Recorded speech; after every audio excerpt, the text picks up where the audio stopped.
Mads har været til fest. Det var en hård bytur i går. Mads sover tungt oven på den stærke alkohol, som han har haft indtaget. Klokken er 8.46. Mads sover dybt. Klokken er 11.22. Mads sover stadigvæk. Klokken er 13.30. Mads sover endnu.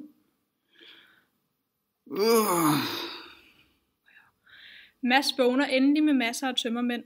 Han tager lige nogle hovedpinepiller, dobbeltdosis, og kommer til at se på uret. Shit. Klokken er allerede 3:30. Nå, pyt med det.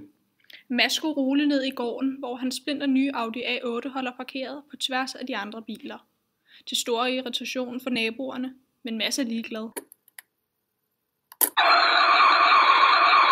Mads kører afsted til banken, men kører imod kørselsretningen og rammer i sin bagstødhed ind i en anden bil.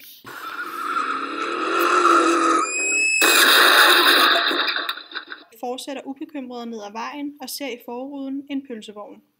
Hey, jeg er faktisk lidt sulten. Måske skulle jeg snuppe en hurtig pølse i forbifarten.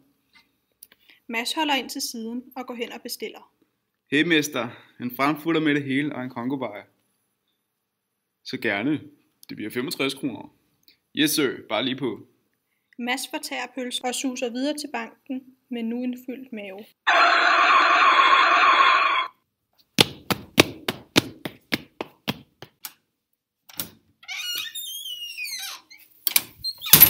Halløj bankdame. Goddag, Mads. Godt, at du endelig kunne glæde mig med din tilstedeværelse. Stop lige med alt det der sniksnak. Jeg har et problem, som du skal løse. Bevares. Jamen, lad os tage et kig på din økonomiske situation. Det ser godt nok lidt kritisk ud.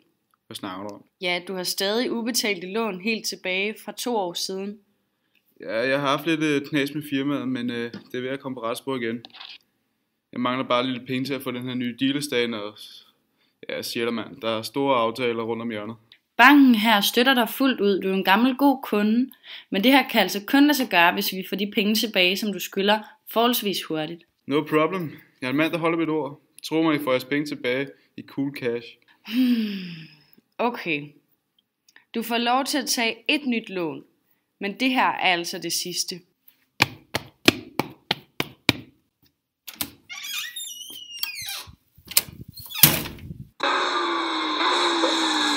Wow, et casino.